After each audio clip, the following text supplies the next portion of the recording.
তুমি কি জীবনের কষ্টে দিশেহারা, হৃদয়ে অশান্তি, অজানা ভয় কাজ করছে? তাহলে শোনো, কোরআনের এমন একটি সূরা আছে যাকে বলা হয় কোরআনের হৃদয়। সেটি হল সূরা ইয়াসিন। রাসূল সাল্লাল্লাহু আলাইহি ওয়াসাল্লাম বলেছেন, নিশ্চয়ই প্রত্যেক কিছুর একটি হৃদয় আছে, আর কোরআনের হৃদয় হল ইয়াসিন। এটি তিরমিজির হাদিস। আরেক হাদিসে এসেছে, যে ব্যক্তি আল্লাহর সন্তুষ্টির জন্য সূরা ইয়াসিন পাঠ করেন, তার পূর্বের গুনাহ মাফ করে দেওয়া হয়।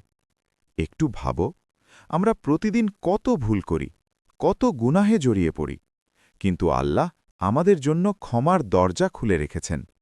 ইমাম গজ্জালি রাহিমাহুল্লাহ বলেন, এই সূরা অন্তরে ঈমানকে জীবিত করে এবং আল্লাহর ভয় জাগিয়ে তোলে।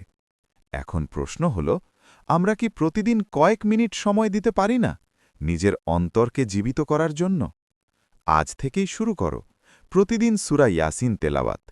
কারণ যে অন্তর কোরআনের সাথে যুক্ত, সেটি কখনো মৃত থাকে না। আল্লাহ আমাদের অন্তরকে কোরআনের নূরে আলোকিত করুন। আমিন।